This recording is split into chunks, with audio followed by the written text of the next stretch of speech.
Meu amigo vascaíno, dia agitado no Vasco da Gama. Sextou, assuntos para tudo que é gosto. A gente vai falar muito aí de reviravoltas com relação à situação envolvendo renovação aí de contrato. Aconteceu uma coisa inédita, inusitada ali no Vasco da Gama.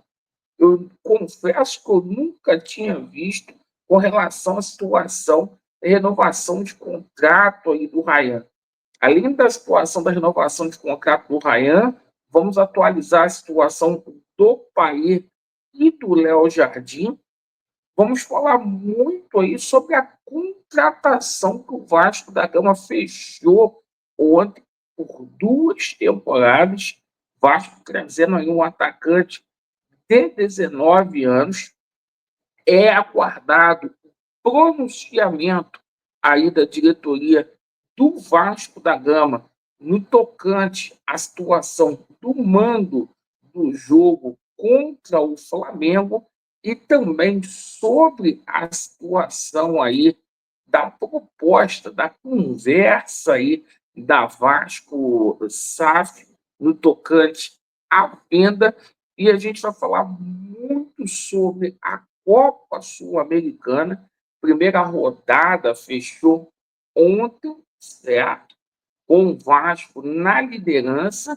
E a gente também vai falar do Campeonato Brasileiro, porque o Vasco já está em solo paulista para enfrentar o Corinthians. Eu peço a você, meu querido amigo, minha amiga, que não é inscrito no nosso canal, para você se inscrever. Venha fazer parte da nossa família. A gente tem uma média aqui, juntando os vídeos, a live que a gente faz aqui, de cerca de 20 mil visualizações por dia, mas mais da metade dos irmãos ainda não são inscritos aqui no nosso canal. Então, por favor, se inscreva e venha fazer parte da nossa família. Vamos começar falando aqui sobre a situação do Vasco na Copa Sul-Americana, porque ontem terminou a primeira rodada da Sul-Americana e aconteceu algo inusitado, inesperado. O Lanús empatou com a equipe do Puerto Cabelo. Isso mesmo, pessoal. E o seguinte, o Lanús começou perdendo por 2-0, estava com um jogador a mais e só empatou no final do jogo. Perfeito? Sendo assim, com este empate, o Vasco terminou a primeira rodada como líder por ter feito 3 gols aí na casa do adversário. O Gigante da Colina volta à Copa Sul-Americana no dia 8 para jogar contra o Puerto Cabelo. Todos os ingressos já esgotados. Bom, o Vasco agora vira a chave e pensa no Campeonato Brasileiro. E o Vasco já está em território paulista, tentativa do Vasco aí para acabar com um jejum de 17 anos sem vencer o Corinthians em São Paulo.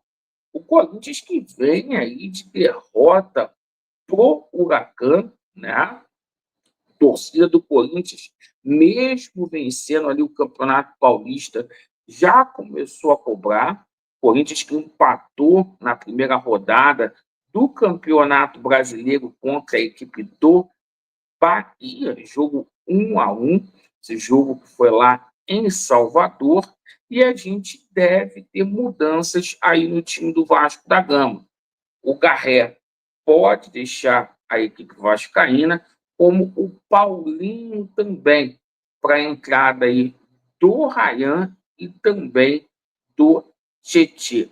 E o seguinte, o Coutinho pode ser poupado para esse jogo e o Paí entrando no lugar aí do Coutinho. Perfeito? O Coutinho, que veio de uma série aí pesada de 2 jogos, o Vasco tem que se resguardar aí da parte física do Coutinho. Pois bem, a gente hoje aguarda o posicionamento da diretoria do Vasco no tocante a 2 assuntos. Perfeito?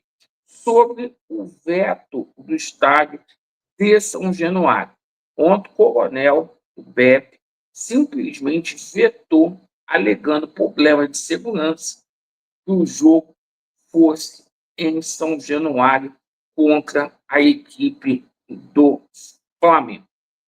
E para completar, a CBF também mandou um ofício, tá, alegando que São Januário não tem condições de mandar esse jogo.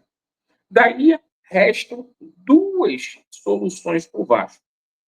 Ou o Vasco da Gama ir à justiça comum, que é o que eu espero, o Vasco buscar o seu direito de jogar em São Januário. Ano passado, o Vasco teve a 3ª melhor campanha jogando no seu estádio.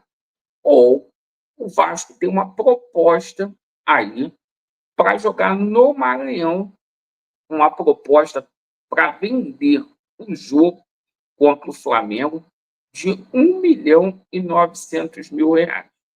Aí a situação é a seguinte: o Vasco já vendeu o jogo do Palmeiras e também do Botafogo. Isso me preocupa muito o fato do Vasco ficar vendendo partidas. A gente também aguarda aí o posicionamento do Pedrinho sobre essa situação envolvendo a situação da possibilidade da venda da Vasco SAF lá para o Fundo Soberano da cidade de Maricá.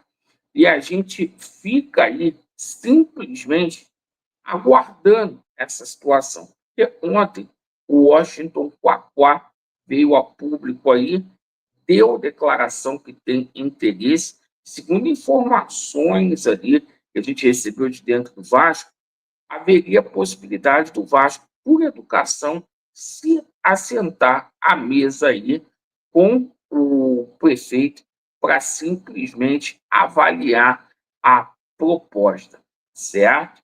Então, é essa a situação. Cidade de Macaé, eu falei Maricá, tá?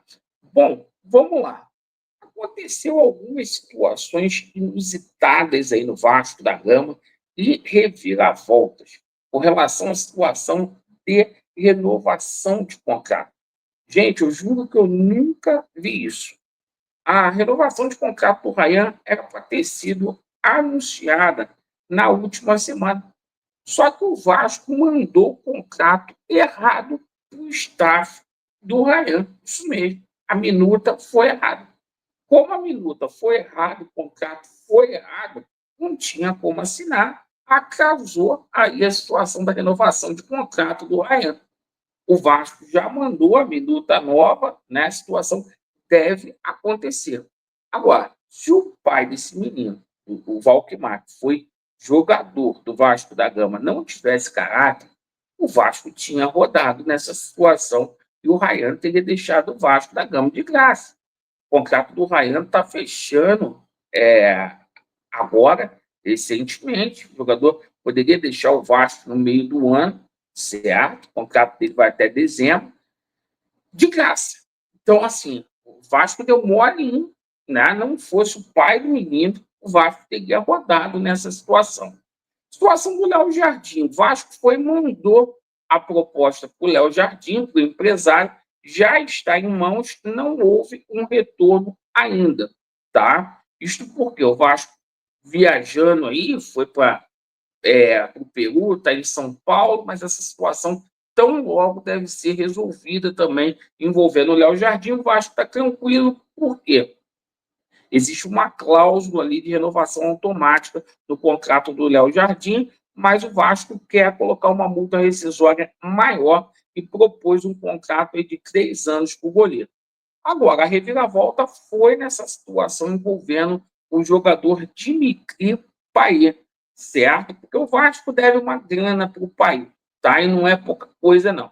Cerca de R$ 2 milhões entre luvas e imagens aí para o Paê. O Paê tem interesse de continuar no Vasco e há a possibilidade de uma diminuição no salário do Paê. O Paê deve diminuir esse salário e o Vasco iria diluir esses 2 milhões aí que deve ao Paê em termos aí de salário para fazer essa renovação aí de contrato. O Paê teria uma redução salarial brusca para permanecer no Vasco, ele quer continuar.